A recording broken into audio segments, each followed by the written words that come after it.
কিয়ামতের আগ দিয়ে ভণ্ড নবী দাবিদার বেড়ে যাবে। বুখারীর বর্ণনায় বিশ্বনবী বললেন, ততক্ষণ পর্যন্ত কিয়ামত হবে না যতক্ষণ না 30 জন ভণ্ড নবী দাবিদার বেরোবে। ভণ্ড নবী দাবিদার একটাও নবী না, কুল্লুহুম কাযযাবুন দাজ্জালুন, সবগুলো মিথ্যাবাদী, কাযযাব আর দাজ্জাল। বিশ্ব নবী হচ্ছেন সর্বশেষ নবী।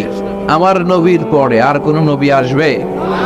আমার রসুলের পরে আর কোন রসুল আসবে? এই কথাটা যারা মানবে না তার ঈমান থাকবে। মা কানা মুহাম্মাদুন আবা আহাদিম মির রিজালিকুম ওয়ালাকিন রাসূলুল্লাহি ওয়া খাতামান নাবিয়্যিন। মুহাম্মদ তোমাদের কোন ছেলেদের পিতা নয়, তিনি হলেন আল্লাহর রাসূল, তিনি হলেন শেষ রাসূল।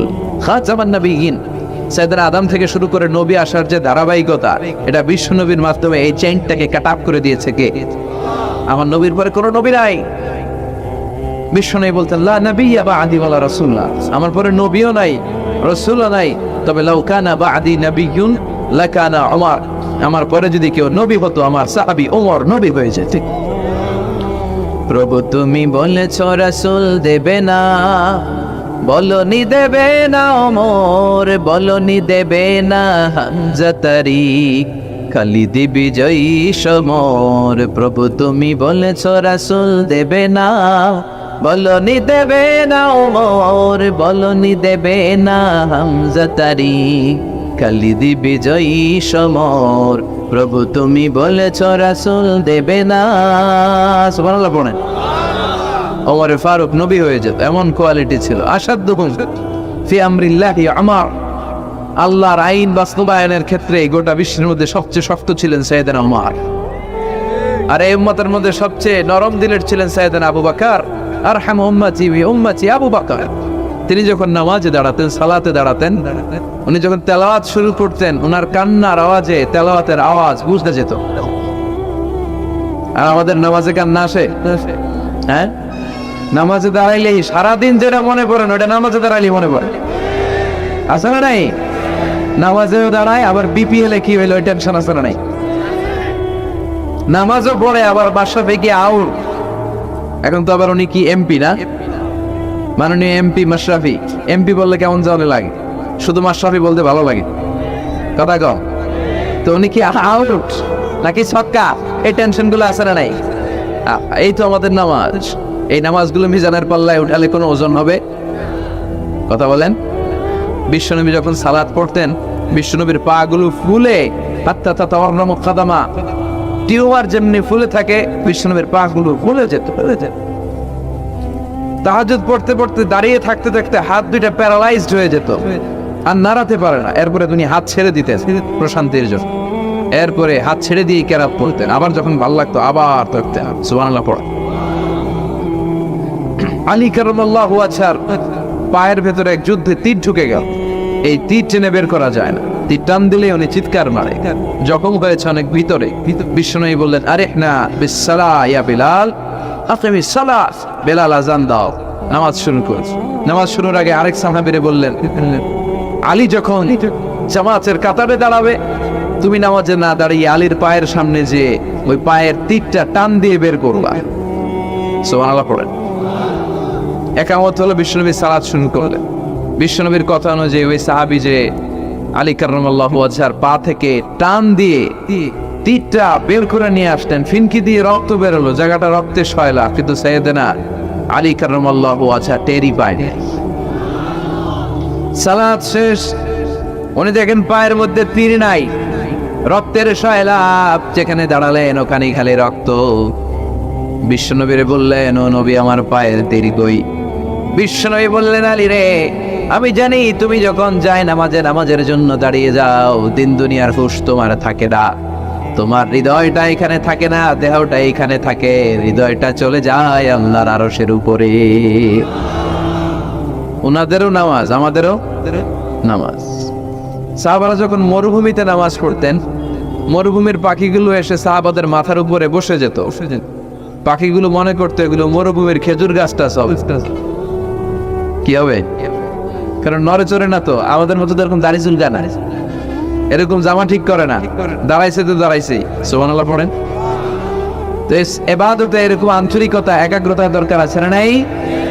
বিশ্বনবীর পরে কোনো নবী হবে না, কিন্তু বিশ্বনবী বললেন কিয়ামত আগে এরকম অনেক ভণ্ড নবী দাবিদার বের হবে। বিশ্বনবীর সময়কালেই এক ভণ্ড নবী দাবিদার বের হয়েছিল, ওর নাম হচ্ছে মুসাইলামাতুল কাযযাব। এসে বলে, মুহাম্মদ আন-নবুওয়া নিসফুন লাকা ওয়া নিসফুন লি, তুমি একা নবী নও, নবুয়ত অর্ধেক তোমার অর্ধেক আমার, আমারটা আমারে বুঝায় দাও। বিষ্ণু বললেন, তোরে বুঝাই দেবো? আনতা লাস্তা মুসাইলামা ফাকাত, আনতা মুসাইলামাতুল কাযযাব। আজ থেকে তুই শুধু মুসাইলামা না, তুই ভণ্ড মুসাইলামা, তুই মিথ্যাবাদী মুসাইলামা। বিশ্বনবীর পরে এরকম আলজেরিয়াতে অনেক ভণ্ড নবী দাবিদার বের হয়েছে। এই যে ভারতবর্ষের ইন্ডিয়া পাকিস্তান, এখানে পাঞ্জাব একটা এলাকা আছে, নাম শুনছেন? গোলাম মির্জা গোলাম আহমদ কাদিয়ানি, এই বেয়াদবটাও নবুয়ত দাবি করেছে। নাউজুবিল্লাহ পড়তে পারলেন না? সে প্রথমে দাবি করছে আমি শেষ নবী, এরপরে সে দাবি করছে আমি ইমাম মাহাদি, এরপর সে দাবি করছে আমি ঈসা আল মাসীহ। এই ভণ্ডটার অনুসারী বাংলার জমিনে আছে না নাই? এদেরকে রাষ্ট্রীয়ভাবে কাফের হিসেবে আখ্যা দেওয়ার দরকার আছে না নেই? এত আন্দোলন হয়, এত কথা হয়, কিন্তু সরকারের টনক নড়ে না। এদেরকে রাষ্ট্রীয়ভাবে কাফের হিসেবে ঘোষণা দিতে হবে, সার্কুলার জারি করে চিল্লায় বলেন ঠিক কি না? এটা মুসলমান নয়। কারণ আপনি শুধু লা ইলাহা মানলে মুসলমান হতে পারবেন না, মুমিন হতে পারবেন না। বিশ্বনবীর উপর সাক্ষী দেওয়ার দরকার আছে না নেই? বিশ্বনবী শেষ নবী, ওনার পরে কোনো নবীও আসবে না, কোনো রাসূলও আসবে না। চিল্লায় বলেন ঠিক কি না? এই বেয়াদবটা পায়খানা করতে যায় টাঙ্কি ভাঙ্গা বইয়ের টাঙ্কিতে বইরা মরছে। শত শত বছরের ময়লা পায়খানাটার মধ্যে জমা, গু খাইতে খাইতে পেটটা হয়েছে এত বড়, আর পারে না। আল্লাহকে খা, জনমের খাওয়া। নবীরা যেখানে মারা যায়, নবীরা নিজে পবিত্র, যেখানে মরে ওই জায়গাটাও, কিন্তু বেয়াদবটা কই মরছে? হ্যাঁ, বাথরুমের টাঙ্কির ভিতরে। তো মেথর নিয়ে আসা হয়েছে, মেথর ভাইরা এসে রশি দিয়ে ওটার উঠায়। কিছু দূর ওঠার পরে এত ওজন, রশি টসি ভাঙ্গে আবার দশ করে পড়ে, আবার উঠায়, আবার আল্লাহকে জনমের মতো গু খাইয়া নেই। বিষ্ণুর সাথে বেয়াদবি করেছিস, তোর ইজ্জতের 12টা আমি বাজায় দিলাম। চিল্লা এখন ঠিক কিনা? যারাই বিষ্ণুবীর সম্মান নিয়ে ছিনিমিনি খেলেছে, তাদের রেহাই দুনিয়াতেও নাই, আখিরাতেও না। এই মুসাইলামা দুনিয়াতেই অপমানিত হয়েছিল। সে বিশ্বনবীকে নকল করত, কপি করত, বেয়াদবি করত, স্পর্ধা দেখাতো। বিশ্বনবী কোন গাছের মধ্যে হাত লাগালে ওই গাছের ফলন বেড়ে যেত। সে বলতো আমি নবী। তার এলাকার লোকেরা বলে, তাহলে বিশ্বনবী মুহাম্মদের মতো তুমি আমাদের এলাকার গাছে হাত লাগাও। সে কোনো গাছে হাত লাগাইলে ওই গাছের সব ফল মরে যেত। বিশ্বনবী কোন লোনা পানির কুয়ার ভেতরে অজু করে কুলির পানি ফেললে ওই লোনা পানির কুয়া মিঠা পানির কুয়াতে পরিণত হতো। আর এই বদমাসটা যদি মিঠা পানির কোন কুয়ার মধ্যে কুলি ফেলাইতো, ওইটা লোনা পানির কুয়া হয়ে যেত। বিশ্বনবী মদিনাতে আসার পরে মদিনার নিউ বর্ন বেবিদেরকে বিশ্বনবীর কাছে নিয়ে আসা হতো। বিশ্বনবী তাদেরকে তাহনিক করাতেন। তাহনিক মানে খেজুর হালকা একটু খেয়ে বিশ্বনবী লাড়া লাগিয়ে, বিশ্বনবী লাড়া মোবারকটাই বাচ্চার ঠোঁটের মধ্যে বিশ্বনবী লাগিয়ে দিতেন। এখন বিশ্বনবী নাই, আলেমদের কাছে যাবেন, তি হুজুরের কাছে যাবেন, হাফেজ সাহেব হুজুরের কাছে যাবেন। হুজুর মধু খেয়ে বাচ্চার মুখে লাগাই দিবে। উনি যে সবসময় কোরআন পড়েন, ওনার সিনাতে যে কোরআন, ওইটার বরকত আছে না নেই? বিশ্বনবী তাহনিক করতেন, খেজুর খেয়ে ওই লালা মিশ্রিত খেজুর বাচ্চার মুখে লাগিয়ে দিতেন, আর বাচ্চার মাথায় হাত তুলিয়ে দিতেন। বিশ্বনবীর হাত মদিনার যে সমস্ত নবজাতক বাচ্চাদের মাথায় লেগেছে, বাচ্চাদের মাথার চুল বড় করে দিয়েছে কে? সেও বিশ্বনবীর মতো অ্যাক্টিং করতো। তার কাছে নবজাতক বাচ্চা নিলে সেও তাহনিক করতো। তাহনিক করার সাথে সাথে বাচ্চা বমি শুরু করে দিত। আর মাথায় হাত লাগায় দিলে মাথার চুল বাড়াতো, বড় কথা আজীবনে বাচ্চাগুলো টাক মাথা থাকতো। কি করতো? টাক মাথা। তার মানে বেয়াদবির পরিণাম, অপমান দুনিয়া থেকেই শুরু হয়ে যায়। তো বিশ্বনবী বললেন এই ভণ্ডদের আবির্ভাব শুরু হবে। আমাদের এই সমাজে ভণ্ড আছে না নেই? দুদেল বান্দা কালমা চোর, না পায় শ্মশান না পায় গোর, দিন থাকিতে আইরে পথে ছাইড়া দে ভণ্ডামি, ভণ্ডামি ভণ্ডামি ভণ্ডামি, ছাইড়া দে ভণ্ডামি। নামাজ কালাম পড়ে না, ইবলিস শয়তানের নানা। আছে না এরকম?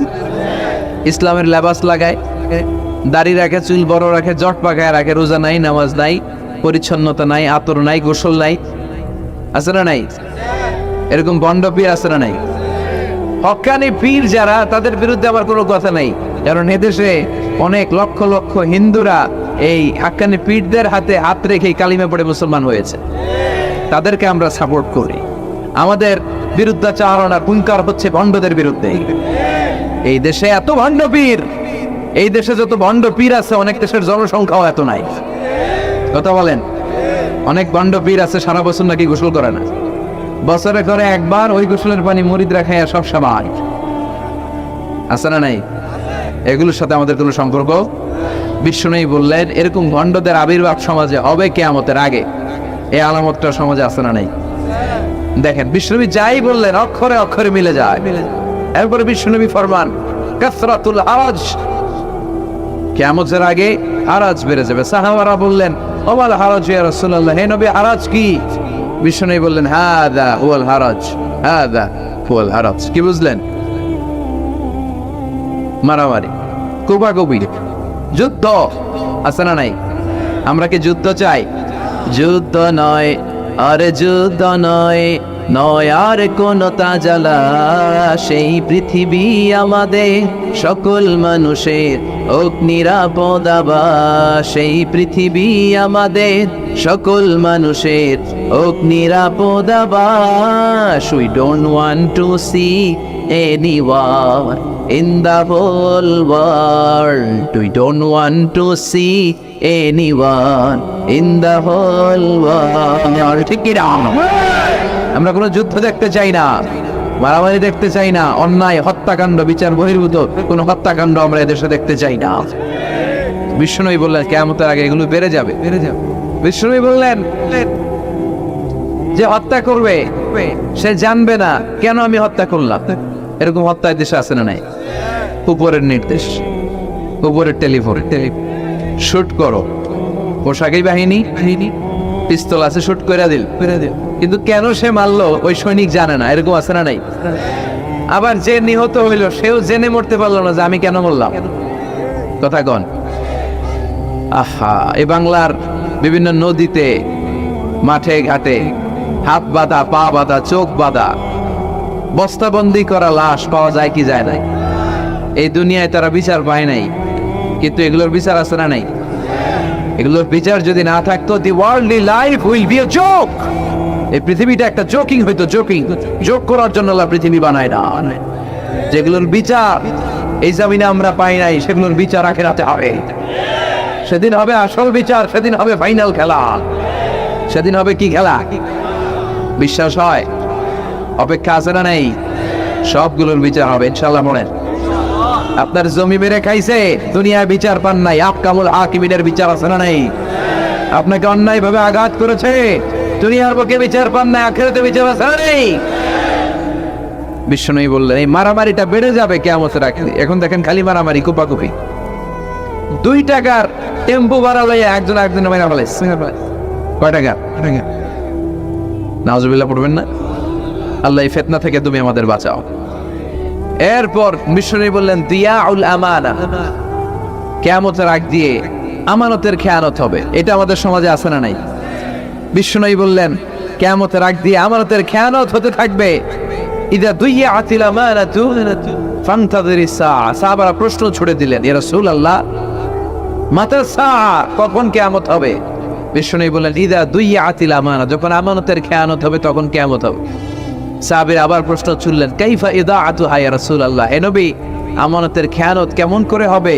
বিশ্বনবী বললেন ইদা উসসিদাল আমরু ইলা গায়রি আহলিহি ফান্তাযিরিস সাআ। যে লোকটা যেই চেয়ারে বসার যোগ্য নয়, তাকে যখন ওই চেয়ারে বসিয়ে দেওয়া হবে তখনই কিয়ামত হয়ে যাবে। এরকম আমানতের খেয়ানত তো বুঝবারে নাই। ধরেন একজনরে আপনারা প্রধান বক্তা হিসেবে দাওয়াত দিলেন, জানে না কোরআন, জানে না হাদিস, জানে না বক্তৃতা। এটা কিয়ামতের আলামত না? এটা আমানতের খেয়ানত না? এই দেশের শিশু বক্তা আছে না নাই? কথা কন। আহা, এদিকে আর কি মানুষ হয়েছে? শিশু বক্তা হইলে 3 গুণ হবে। বিল্ডিং টিল্ডিং ভাঙ্গা, প্যান্ডেল ম্যান্ডেল খুইলা অবস্থা সারা। এত মানুষ ও যে কি বলে ও নিজেও জানে না, কি যে জানে না ওইটাই জানে না।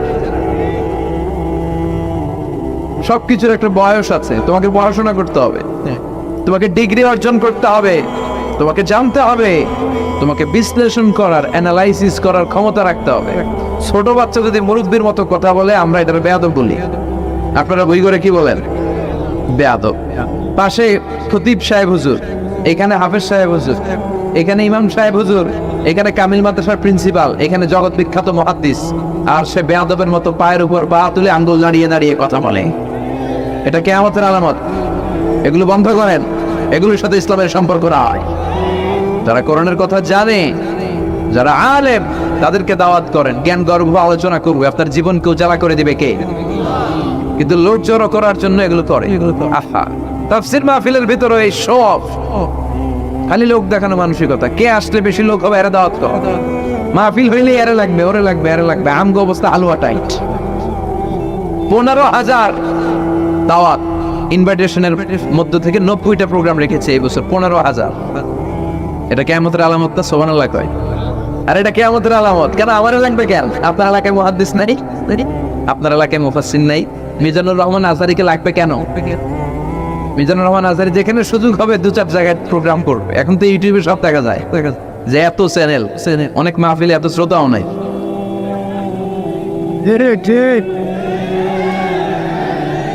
কথা কন। এখন কোথাও যেতে পারি না। আজকে এয়ারপোর্ট থেকে আসার পথে, এয়ারপোর্ট থেকে বের হইতে লাগতেছে আধা ঘন্টা। লোকজনের দাবি হচ্ছে হুজুর সেলফি তুলুন,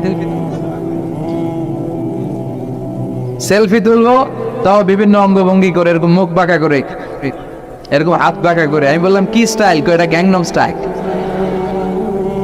আসলে নাই তো এগুলো লৌকিকতা যেন না হয়। এটা তো দিনের দাওয়াতের একটা সেক্টর, একটা প্ল্যাটফর্ম। এখানে উইগরের যিনি সবচেয়ে বড় খতিব সাহেব হুজুর, উনি আসলেই চলবে। বড় আলেম উনি আসলেই চলবে। পাবনা জেলার বড় আলেম পাবনায় কথা বলবে, আর অন্যান্য জেলার যদি সুযোগ হয়। কিন্তু এমন ভাবে এটারে আমরা একটা আক্রমণাত্মক জায়গায় নিয়েছি। একটা ডেটের জন্য মানুষ সিআইপি ভিআইপি দিয়ে ট্রাই করে, এটা ঠিক না। এই টেন্ডেন্সি থেকে আমরা যেন বেরিয়ে আসি। আমরা আমাদের দরকার ইখলাস। কি দরকার? ইখলাসের বড় অভাব।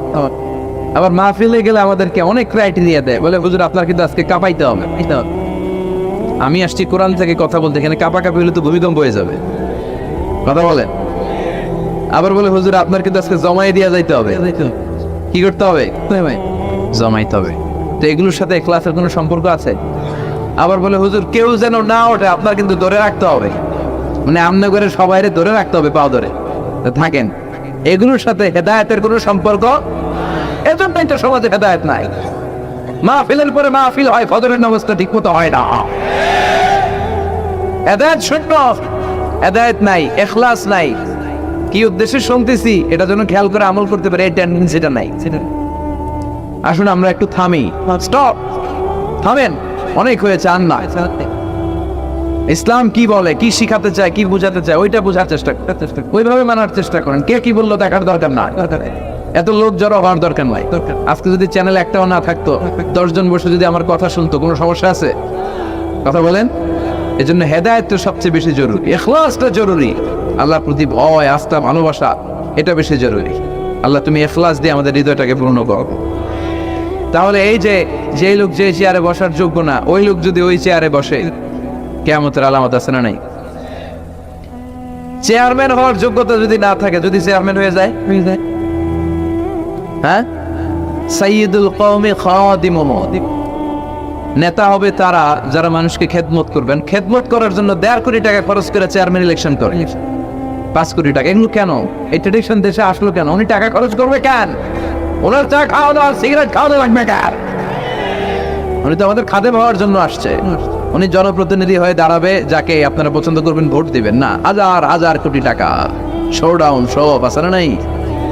কিয়ামতের আলামত। মসজিদের সভাপতির সাথে মসজিদের কোনো সম্পর্ক নাই, আছে না নাই? সব সভাপতিকে আমি এক পাল্লায় মেপে দিচ্ছি, বেশিরভাগের এই অবস্থা। ভালো 2-1 জন আছে, আমি জেনারেলাইজ করছি না। সভাপতি তো হবেন তিনি যার সাথে মসজিদের দরদ বেশি, মায়া বেশি, মসজিদে যায় বেশি। ঠিক না? এখন বছরের না একবারে খুঁজে পাওয়া যায় উনি সভাপতি, উনি সেক্রেটারি, উনি ক্যাশিয়ার, আছে না নাই? তার মানে উনি এখানে বসার যোগ্য ছিল না, ওনারে বসানো হয়েছে। যেই লোক যেই চেয়ারে বসার যোগ্য না, তারা যখন ওই চেয়ারে বসিয়ে দেওয়া হবে, বিষ্ণু বললেন তখনই কিয়ামত হয়ে যাবে। কিয়ামতের আলামত আমানতের খেয়ানত, এটা অনেক বড় বিষয়। আমার সম্পদ আছে, এই সম্পদটা আল্লাহর দেয়া আমার কাছে আমানত। আমার শক্তি আছে, এই শক্তি আমানত। যুবক যারা আছো, তোমাদের যৌবনটা আল্লাহর দেয়া তোমাদের কাছে সবচেয়ে বড় নেয়ামত এবং আমানত। তোমরা এখন চাইলে অনেক কিছু করতে পারো। তোমাদের একটা সদিচ্ছা তোমাদের এলাকাটারে জান্নাতি বানিয়ে দিতে পারে।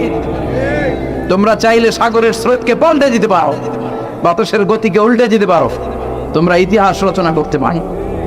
বিষ্ণুনবী যখন তোমাদের মতো যুবক ছিল, তিনি হালাফুল ফুদুল যুব সঙ্গ করেছেন। গানের কনসার্ট করে নাই, যাত্রাপালা করে নাই, নাচানাচি করে নাই। উনি হাতে হাত রেখে বলেছেন মক্কার বুকে কোনো টেন্ডারবাজি থাকবে না, মক্কার জমিনে কোনো চাঁদাবাজি থাকবে না, ধর্ষণ থাকবে না, মক্কার জমিনে কোনো দুর্নীতি চলবে না। যুবকদেরকে নিয়ে উনি এই কাজগুলো করেছেন। এখন একটার পর একটা আমানত আমরা খেয়ালত করে চলি। আমার সম্পদ আমার আমানত, আমার ছেলে মেয়ে আমার আমানত।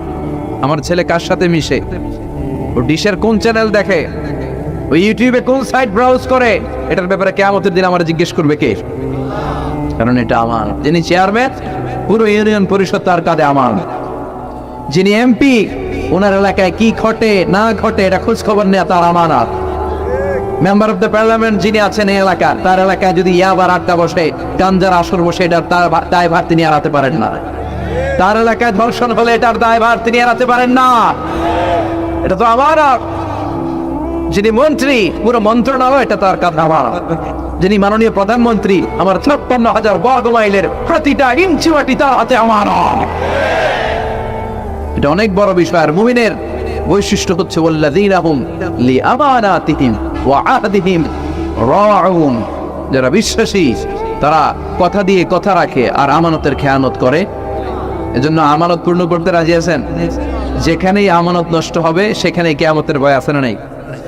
দেখেন বিশ্বনবী কত চমৎকার করে দার্শনিকের মতো বলে গেলেন, যাই বলে গেলেন তার পুরোটাই সমাজের সাথে মিলে যায়। আমরা যেন আমানতের খেয়ানতকারী না হই, আমরা যেন আমানতকে সংরক্ষণ করতে পারি। আল্লাহ তুমি তৌফিক দাও। এরপর বিষ্ণু বললেন তাতাউন ফিল বুনিয়ান, কিয়ামতের আগে বড় বড় টাওয়ার বানানোর প্রতিযোগিতা শুরু হয়ে যাবে। আছে না নাই?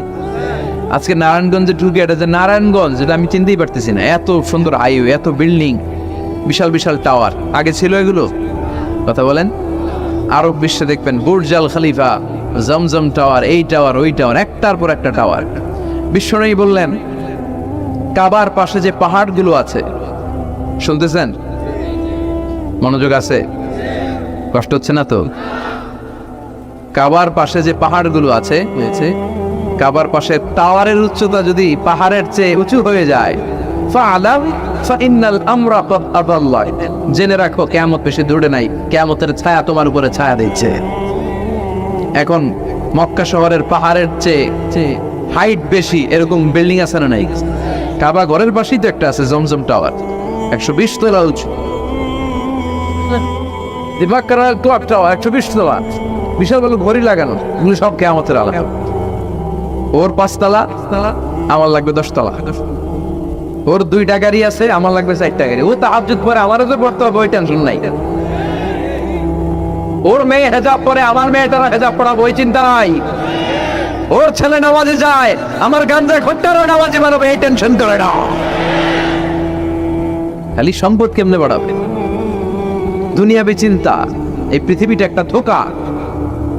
বুইগরের ভাইরা, এই পৃথিবীটা একটা ধোঁকা। একটু থামেন, sit down and think about death. মৃত্যু সম্পর্কে ভাবেন। The most certain thing in our life is death. আমাদের জীবনের সবচেয়ে সুনির্দিষ্ট নিশ্চিত বিষয়টা হচ্ছে মরণ। মরা লাগবেই, চলে যেতে হবে, ঠিক কিনা? তো এই দুনিয়ার মায়াজালে আটকে পড়ে আমরা আখিরাতকে, মৃত্যুকে বেমালুম ভুলতে বসেছি। বিষ্ণু বললেন কিয়ামতের আগে মানুষের টেন্ডেন্সি হবে, মানুষ বড় বড় ইয়াতাতাওয়ালুনা feel বুনিয়ান, people will start to compete constructing high rises building in the cities. সমাজে বড় বড় টাওয়ার বানানো শুরু করে দেবে। এটা আছে না নাই? এরপর বিষ্ণু বললেন যুহুরুন নিসা আল কাসিয়াত আল আরিয়াত আল মাইলাত আল মুমিলাত, কিয়ামতের আগে পোশাক পরিহিতা নেকেড উলঙ্গ নারীদের সংখ্যা বেড়ে যাবে। বুইগরে মাশাআল্লাহ সব পর্দা মেনটেন করে, আশা করি। হ্যাঁ, স্থানীয়রা পর্দা করে, আলহামদুলিল্লাহ, আল্লাহ তুমি কবুল করো। কিন্তু গোটা বাংলাদেশের দৃশ্য কি বুইগরের মতো? না, ভয়ঙ্কর। বিষ্ণু বলেন কাসিয়াত আল আরিয়াত আল বাইলাত আল মুমিলাত, পোশাক পরিহিতা উলঙ্গিনী, মানে বোরকাও পড়বে, বোরকাওয়ালি, মানে তিনি বোরকা পড়েন কিন্তু টাইট ফিটিং বোরকা, আছে না নাই? তো এতে আপনি, আমার মায়েরা, আমার বোনেরা, আমি আপনাদেরকে সবসময় সম্মান দিয়ে কথা বলার চেষ্টা করি, একটু বোঝেন। এই যে আপনি টাইট ফিটিং এর বোরকাটা পরলেন, এতে লাভটা হলো কি? আপনার দেহের উঁচু নিচু ভাঁজ টের পাওয়া যায়, আপনার সৌন্দর্য প্রকাশ পেয়ে যায়। হেজাব আল্লাহ এমনি এমনি দেয় নাই, যার সম্মান বেশি ওটার প্যাকেট বেশি, কথা কন। ডায়মন্ডের আংটি ওই রাস্তার মধ্যে বিক্রি করে না, স্বর্ণের আংটি না, ওইটা স্পেশাল মার্কেটে বিক্রি করে। কোনো মার্কেটের সামনে পুলিশ রাইফেল নিয়ে দাঁড়ায় থাকে না, কিন্তু স্বর্ণ মার্কেটের সামনে রাইফেল আছে না নেই? ভিতরে স্পেশাল সিকিউরিটি আছে না নেই? গ্লাস ফিটিং করা, ওইখানে সিকিউরিটি আলাদা, স্পেশাল লকার আছে না নেই? কারণ এটার দাম বেশি, তাই এটার পর্দা বেশি, প্যাকেট বেশি। সুবহানাল্লাহ পড়ে। নারীদেরকে তো ইসলাম মর্যাদা দিয়েছে। বিষ্ণু বলেছেন দুনিয়া কুল্লুহা মাতা ওয়া খায়রু মাতা'আদ দুনিয়াল মারআতিস সালিহা। দুনিয়ার সব বড় সম্পদ, আর এই সব সম্পদের মধ্যে সবচেয়ে দামি সম্পদ হচ্ছে নেককার নারী। এদের পেটগুলা খনি। এই নেককার নারীগুলো যদি হেজাব মেনটেন করে, এই পেটগুলো থেকে আল্লাহওয়ালা বেরোবে, নাজমুস সাকিব বেরোবে, কারি আহমদ বিন ইউসুফ আল আজহারি বেরোবে, বড় বড় মুফাসসিরে কোরআন বেরোবে। আর যদি হেজাব না করে, জি বাংলা স্টার জলসা নিয়ে মশগুল হয়ে থাকে, হ্যাঁ, টেন্ডারবাজ, চাঁদাবাজ, ডাকাত, এগুলো বেরোবে। ওজনে কম দিবে, খাদ্যে ভেজাল দিবে, মাছে ফরমালিন দিবে, গাঞ্জার টাকার জন্য লাথি মেরে মারে ঘর থেকে বের করে দিবে। এজন্য নারীরা, আমার বোনেরা, আপনারা অনেক সম্মানিতা, নিজেদের সম্মান সম্পর্কে সচেতন হন।